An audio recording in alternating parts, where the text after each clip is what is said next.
everybody. So we are going to study a very important phenomena that actually ruled the international world politics after the end of the Second World War, that is from 1945 till 1991, a very long period. So whatever happened in the world politics determined by a very important phenomena, that is the Cold War. But before we understand the Cold War, let's understand how actually it emerged. It rise of the Cold War actually lies in the rise in the end of the World War II. And the World War II was from 1939 to 1945, a huge 6 year period. तो ये 6 सालों तक जो लड़ाई चली है, इसी के अंदर कहीं ना कहीं एक सीड है कोल्ड वॉर का, जो कि आपका टॉपिक है, your class 12th topic. Okay. So कभी भी लड़ाई होती है हमारी, तो वर्ल्ड वॉर टू में हम स्पेशली नोटिस करें तो यहाँ पर हुआ है destruction of property.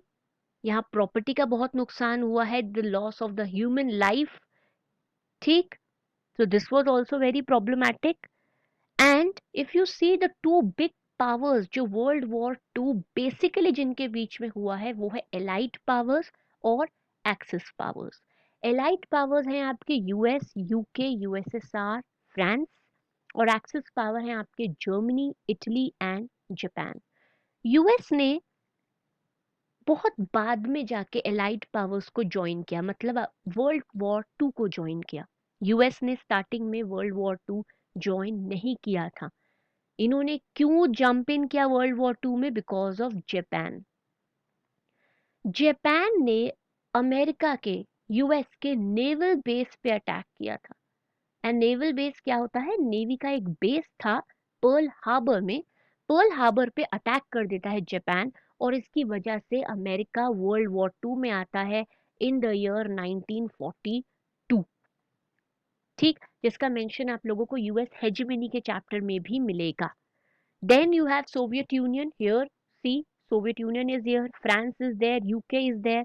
And on the opposite side you have the axis power. Germany है यहाँ पर, जिनके लीडर है हिटलर. आपने क्लास 9 नाजिज्म पढ़ा है, हिटलर. इटली के मुसोलिनी है यहाँ पर. ठीक है. और जापान में एक इंपीरियलिस्टिक रूल है. So they all have entered into the world war two, और यहाँ पर लड़ाई हुई. और लड़ाई के बाद क्या हुआ? What actually, how did it ended, what actually happened? तो ये एंड कैसे हुआ होता है? It ended with the nuclear weapons. World को न्यूक्लियर वेपन्स मिल गए थे. Now why the nuclear weapons? क्यों ऐसे वेपन्स का इस्तेमाल किया गया? देखिए, यूएसएसआर ने जर्मनी में जब एंटर किया, when the USSR entered into Germany and Hitler commit suicide, US dropped the 2 atomic bombs on the cities of Hiroshima and Nagasaki in August 1945. Japan पे अटैक हो जाता है अमेरिका का, और अमेरिका ने 2 एटॉमिक बॉम्ब्स गिरा दिए हैं. एंड यू पीपल नो कि जापान में आज भी बच्चे कैसे पैदा हो रहे हैं. We all know that. So US and USSR was on the one side, but इन दोनों अलग अलग क्यों हो गए? ये अलग अलग पैटर्न क्या हुआ? This different pattern was that the USSR started advancing it's army. उन्होंने अपना इन्फ्लुएंस बढ़ाना स्टार्ट कर दिया था.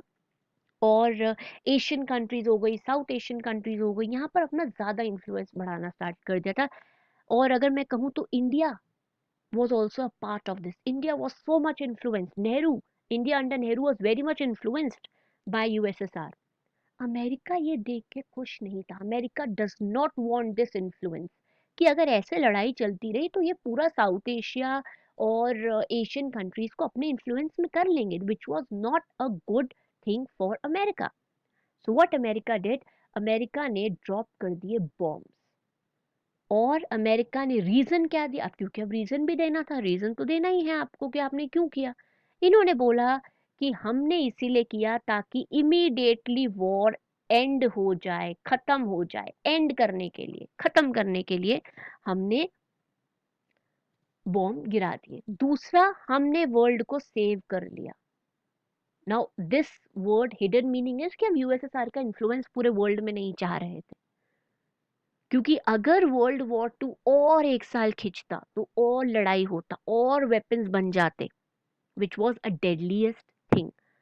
बट दुनिया इतनी बेवकूफ नहीं है, आंख बंद करके कोई नहीं बैठा कि क्या हो रहा है। The critics have told that Japan was otherwise to surrender. Japan तो पहले ही सरेंडर करने वाला था। आपका ये action was not justified. America को ये बात समझाई गई कि आपका ये एक्शन जस्टिफाइड ही नहीं है। आपका सिर्फ और सिर्फ रीजन ये है बॉम्ब गिराने का कि आप एडवांसमेंट रोकना चाहते थे यूएसएसआर की। ठीक है, तो ये जो वर्ल्ड वॉर टू का एंड है, now here lies the seed of the cold war. कि कोल्ड वॉर एक्चुअली है क्या, what happened in the cold war. ना कोल्ड वॉर, अगर आप ये समझिए कि कोल्ड वॉर का नाम ही कोल्ड वॉर है, ठंडी लड़ाई, कभी गर्म नहीं हुई, never turn into be a hot war, क्योंकि दोनों साइड पर वेपन्स हैं, दोनों ही बर्बाद कर देंगे। आज हमें पाकिस्तान बोलता भी है हम न्यूक्लियर बॉम्ब फेंक देंगे, बट कभी फेंकता नहीं है। क्यों? Because it also knows that India के अगर वो कर रहा है और अगर इंडिया ने भी फेंका, इक्वली डिस्ट्रक्शन होगा। तो आपको ये समझना जरूरी है कि कोल्ड वॉर क्या है।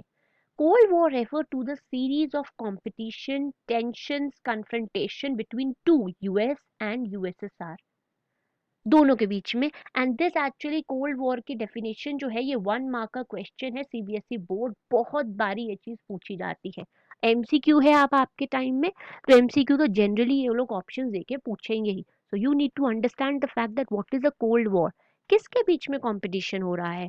तो competition is between US and USSR. Confrontation, tensions का माहौल बना दिया गया है। ओके, इनडायरेक्टली है, ये सब कुछ इनडायरेक्ट हो रहा है, डायरेक्टली कुछ भी नहीं है।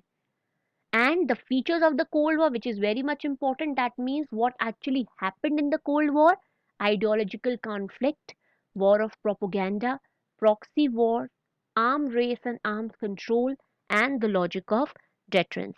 So all this I'll explain in my next video. Stay tuned, keep liking it, sharing it, and subscribe to my channel for my latest updates. Thank you.